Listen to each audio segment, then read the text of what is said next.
வாயில் அடிக்கடி புண்ணு வந்துட்டே இருக்குன்னா நான் சொல்ல போகிற இந்த மூணு விஷயம் மட்டும் படி பாருங்க, அது திரும்ப வரவே வராது.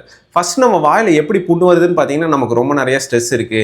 இல்லைன்னா நீங்கள் யூஸ் பண்ணுற டூத் பேஸ்ட்டில் பார்த்தீங்கன்னா சோடியம் லாரியல் சல்ஃபேட்னு ஒரு கெமிக்கல் இருக்கும். அந்த கெமிக்கல் இருந்தாலும் வரும். இல்லைன்னா நீங்கள் ப்ரஷ் பண்ணும்போது வந்துட்டு ரொம்ப ப்ரஷ் வச்சு அழுத்தி தேய்க்கிறீங்க, இல்லை ரொம்ப ஸ்பீடாக தேய்ச்சாலும் வரும். இல்லைன்னா நமக்கு வந்து குடல் சம்மந்தப்பட்டமான பிரச்சனைகள், என்ன ஹெச் பைலோரிங்கிற ஒரு பாக்டீரியானால நமக்கு இன்ஃபெக்ஷன் இருக்குது. இல்லைன்னா வந்துட்டு இரிட்டபிள் பவல் சிண்ட்ரோம்னு ஒரு டிசீஸ் இருக்குது. இல்லை இன்ஃப்ளமேட்டரி பவல் டிசீஸ் இருந்தாலும் வரும். அது கூட நம்ம உடம்புல அயன், விட்டமின் B12 அப்புறம் வந்து ஃபோலிக் ஆசிடோட குறைபாடு இருந்தாலும் நமக்கு வந்துட்டே இருக்கும்.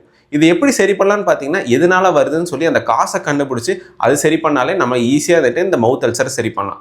அது கூட நீங்கள் என்ன பண்ணலான்னு பார்த்தீங்கன்னா, அதிமதுரம் இருக்குல்ல, அதை வந்து நீங்கள் தண்ணியில் ஊற வச்சு அந்த தண்ணி எடுத்து காலையில் எந்திரிச்சோடனே வெறும் வயித்துல 3 வாட்டி வாயில் கொப்பளிச்சு கீழே துப்பிட்டே இருக்கணும். இது மாதிரி பண்ணுறதுனாலே சரியாகும். அது கூட என்ன பண்ணலான்னு பார்த்தீங்கன்னா, ஆலோவேரா ஜெல் எடுத்து தயிர்லையோ இல்லை மோர்லையோ கலந்து அதை நீங்கள் சாப்பிட்ட அப்புறம் குடிக்கலாம். அது கூட என்ன பண்ணலான்னு பார்த்தீங்கன்னா, மணத்தக்காளி கீரை எடுத்து நீங்கள் சமைச்சு சாப்பிடலாம். இதெல்லாம் செஞ்சுட்டு ஒரு வாரத்துக்கு மேலே அந்த மவுத் அல்சர் இருக்குது, அந்த மவுத் அல்சர் வந்து ரொம்ப பெருசாகிட்டே இருக்குன்னா தயவுசெய்து பக்கத்தில் இருக்க டாக்டரை கன்சல்ட் பண்ணிடுங்க. இந்த இன்ஃபர்மேஷன் யூஸ்ஃபுல்லாக இருந்துச்சுன்னா உங்களோட ஃப்ரெண்ட்ஸ் அண்ட் ஃபேமிலிஸ் கண்டிப்பாக ஷேர் பண்ணுங்கள்.